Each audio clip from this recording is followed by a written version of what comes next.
So ito yung tank natin, no.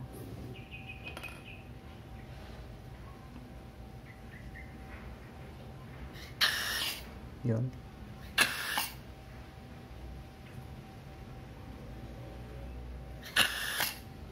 So may unit ako dito nga ginawa.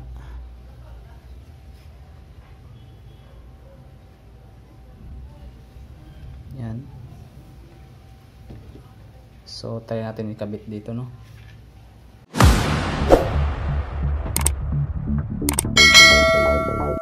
So what's up guys, at magandang araw sa inyo lahat mga idol, no. So may video tayo ngayon, no, sa tutorial sa ating one way check valve, no, sa butane type na laruan. So marami din kasi nagko-comment na paano pa daw gawin yung check valve. Actually meron na po tayong video niyan mga idol, no, pero hindi nila marami pa rin nagko-comment kung paano gawin, no. Kasi yung may nag-message sa akin, may ginawa po daw siya na check valve pero may singaw daw o na gumaganon-ganon, no, kumakalog. So pakita ko ngayon mga idol yung paano gawin yun para hindi siya maalog-alog, no. So ito lang yun mga idol, oh. Yan, ito siya, fit siya, hindi siya maluwag, hindi rin siya masikip. So ito pala yung mga gagamitin natin, no. Yan, 25mm na male adapter, yan, tsaka 25mm din na female adapter, no. Kasi ito yung ginagamit ko, yung 25mm, kasi pag nakabit natin siya sa chamber, pag galawin natin yun sa loob, hindi siya mahirap sungkitin doon yung wire, no. Kung lilinisan natin sa loob, hindi siya mahirap kasi malaki yung butas niya. So ito yung ginagawa kong ganito para sa check valve natin. Yan, spring, DIY spring lang, flat PVC. Ito siya, tsaka ito PVC rin, yung para sa lagay ng karayom, no. Tsaka ito. So pakita ko lang muna yung sukat nito. Bale, ito yung ginagamit ko mga idol. Ito pala mga idol, ito yung 11mm na, no, yung 12mm mata to, alloy tube, no. Ito yung ginagamit ko para sa check valve. Yan, may tatlong butas din siya. Kasi pag ang iba PVC, ganito yung 20mm, tapos bubutasan mo siya dyan ng tatlo dito, okay din naman, pero hindi siya magkasya dito kasi makapal to, makapal din tong 25mm, hindi magkasya tong 20mm na PVC. Tsaka kagandahan lang dito mga idol sa alloy, hindi to siya mapuputol dito. Yung sa PVC kasi, yung sa ganito, sa pagitan nila, katagalan dito, magkakaroon ng lamat yun dyan dito, kaya mapuputol yun sa katagalan gamit, no.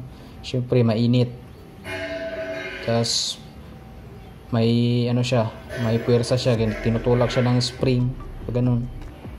Kaya katagalan yun dito niya. Kung sa PVC yung gamitin mo, ganito, mapuputol yun siya.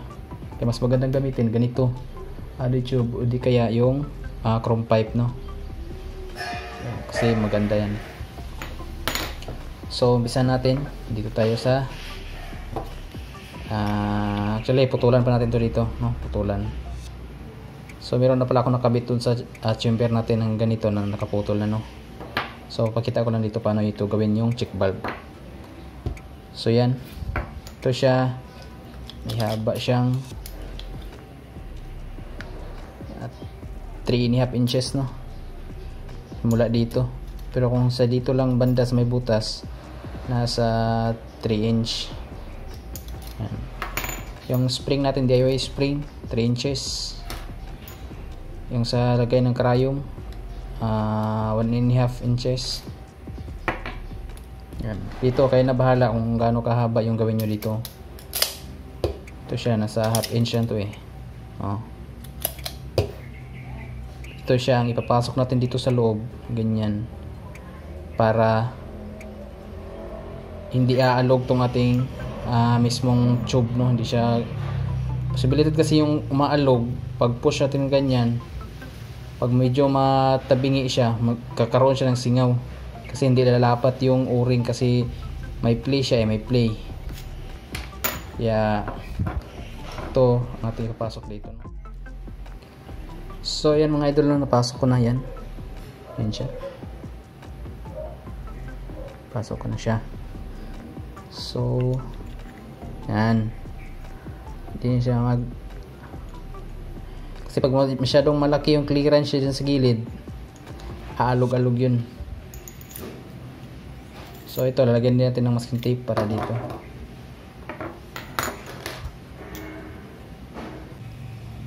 So yan, nalagyan ko ng masking tape, no? So ipapasok natin dito sa 20mm na kanyang intake. Yan, lagyan lang natin ng super glue kabilaan.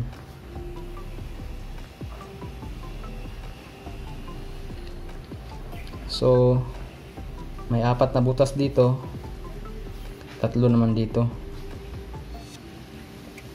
Dito lalagyan natin ng stopper, no? So ito ang ginalagay ko ng stopper mga idol, no? Yung kahoy, no? Yan, papasok lang natin dito. Pukpukin lang natin.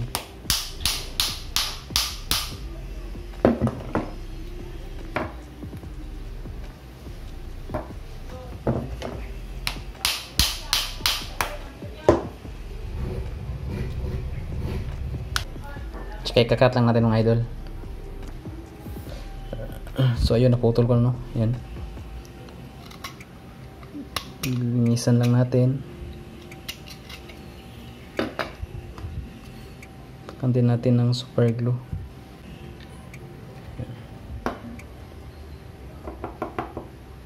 So patuloy lang muna natin, no? So dito muna tayo sa loob nito. So lalagyan natin ito ng stopper dito sa likod para dito, para dagdag tibay niya nito. Kasi sa palaging natutulak siya sa puwersa, hindi natin alam, baka katagalan bumigay siya ba. Mas maganda nang meron siyang stopper dito sa likod para hindi talaga siya katagalan, hindi siya gagalaw ba. So ito 25mm din. Yan, fit na fit din siya mga idol, no? So ipapasok natin siya doon sa loob. Bale ito siya, ito siya ang pipigil dito sa nilagay natin nito, para sa pwersa na pagputok, tutulak kasi yan siya ng ng pwersa sa loob ng chamber. So kung dito lang yung kung ganito lang yung stopper natin, baka katagalan hindi kayanin niya, makakalas siya. Kaya ilagay natin dito sa likod ng stopper na ganito, no? So ayan, pasok lang natin dito.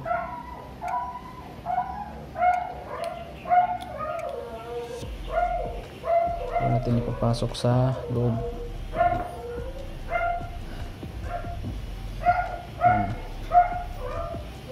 Patakan ng super glue ang ating katuwang palagi.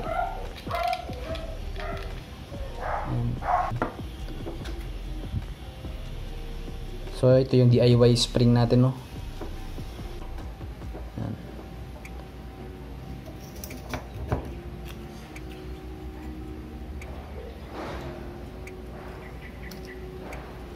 Kung makikita nyo mga idol, pumapasok siya sa loob, no? Yan, 20mm. Lagyan din natin siya dito ng stopper ito, para hanggang dyan lang siya. Lagyan natin ng masking tape.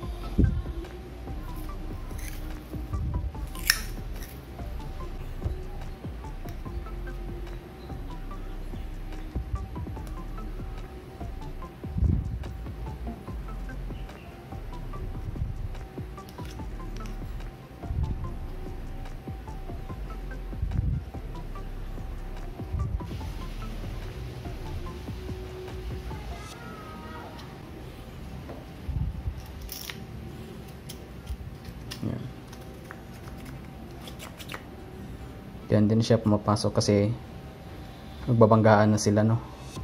So hanggang dyan lang siya, yung push natin hanggang dyan lang.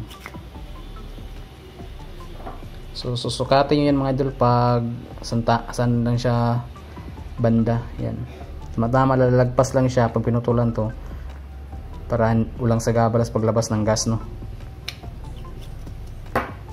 So meron din tayo ditong pinutol na kadugtong nitong sa loob. Ito yung stopper natin dito, no. Yan. So maglalagay muna tayo dito ng o-ring. O-ring. Lagyan lang din muna natin ng masking tape, no, para mag fit siya.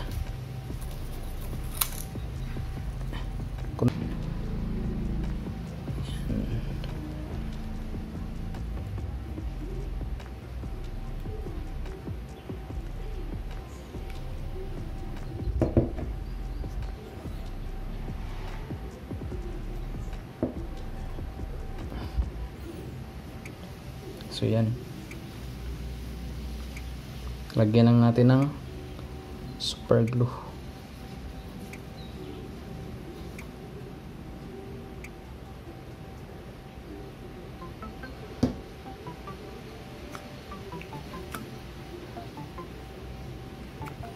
So yan na siya mga idol, no? Ganyan lang siya.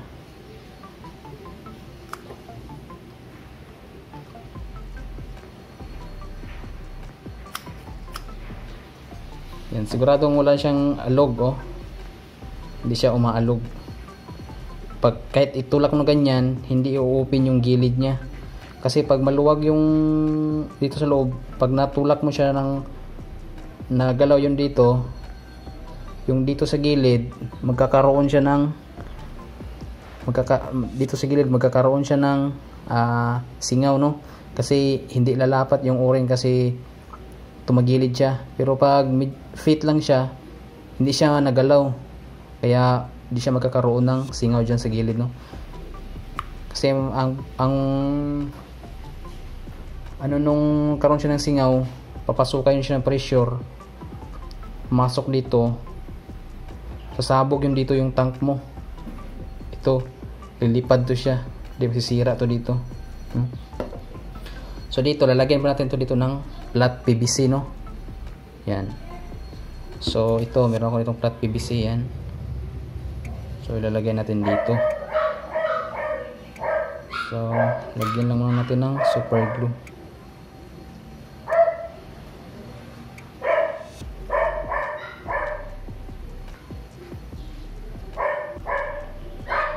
Ito ilalapat tong PVC. So yan, kakat na natin, no.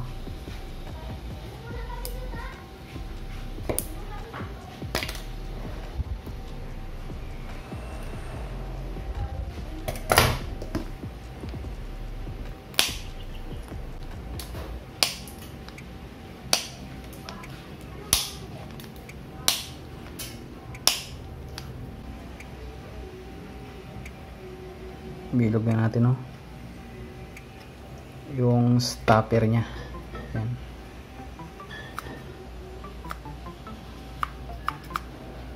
Walang alog yan siya, straight na straight din siya. So dito bubutasan natin to ng maliit, lalagyan natin yan ng tornilyo, no, para di talaga siya kakalas ito. Kasi super glue na ito nakadikit, eh. Kababad siya sa init, baka katagalan siya kakalas, kaya lagyan natin ng tornilyo, no, para sure ball talaga. So bubutasan natin dito. So yan, may butas na. So ano lang po yan, ha, hindi siya malalim, para may guide lang to siya. Tamaan niya lang yung stopper natin sa loob na kahoy, no. Doon siya kakapit.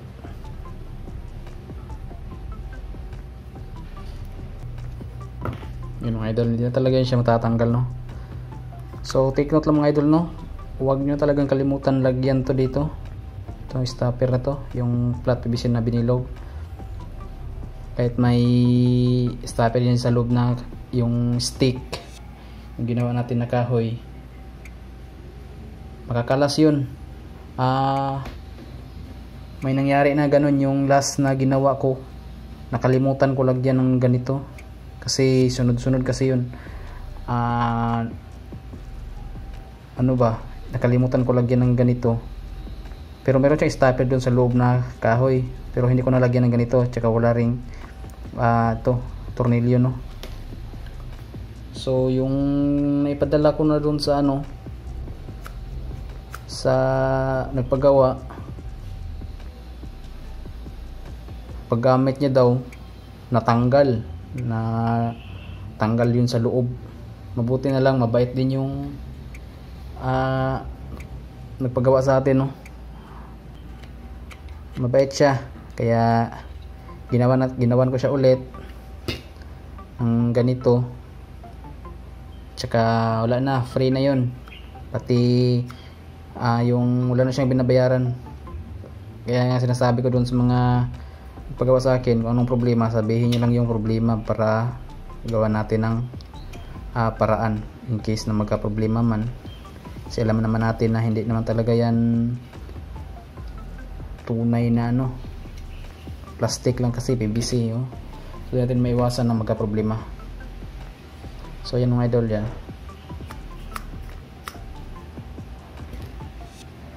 O dito tayo, no.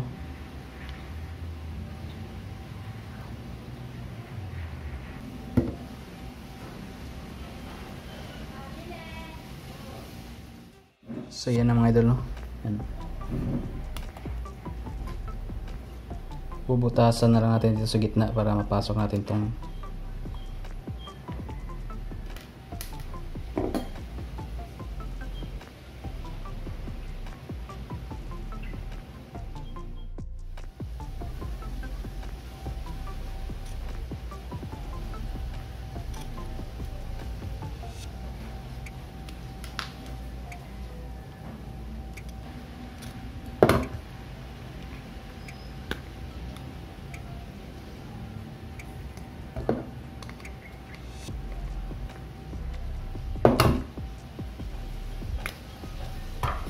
so putulan natin to, no, ng ganyan lang kahaba.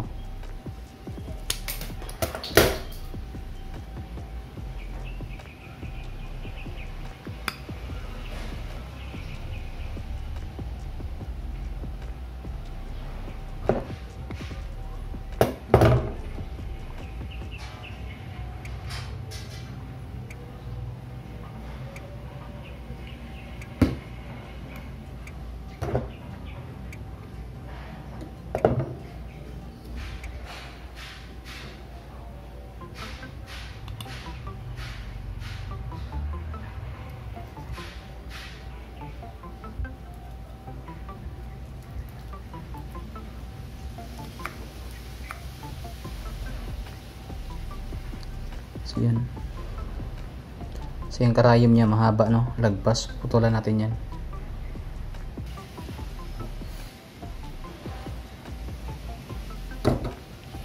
So pagputol pa lang ito mga idol, nagkakatirang gamitin nyo, no.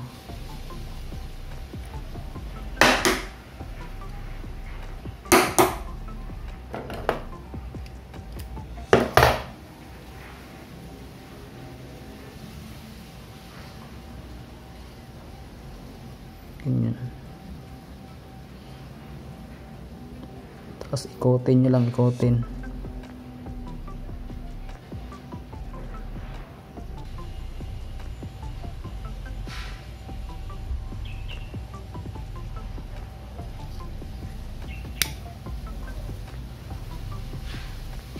Dapat hindi na yuyupi yung butas niya, kasi hindi lalabas doon ng gas. Yan. Dapat may butas yun, makikita mo yung butas.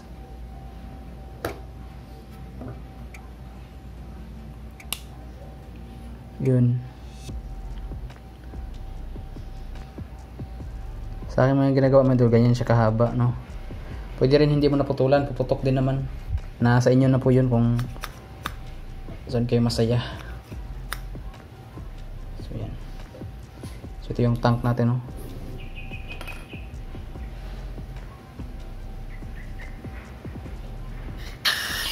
Yun.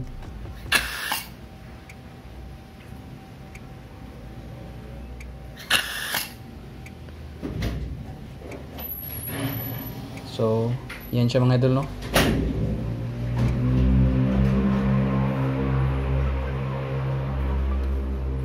So, ito pala, sa nagtatanong saan ito nabibili, sa mga ano to, kasama to siya dito sa kitchen lighter. Yan, yung refill niya.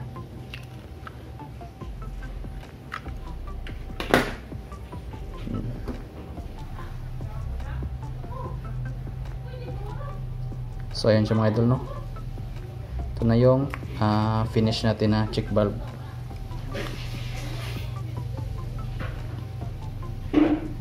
Parang alog yan.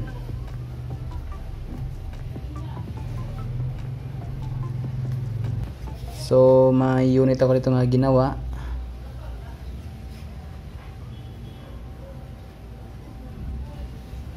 Yan. So, tayo natin ikabit dito, no? Hindi pa to siya tapos, pero lagay ko na dito yung may adapter. Bali dito ko yan siya ilalagay eh.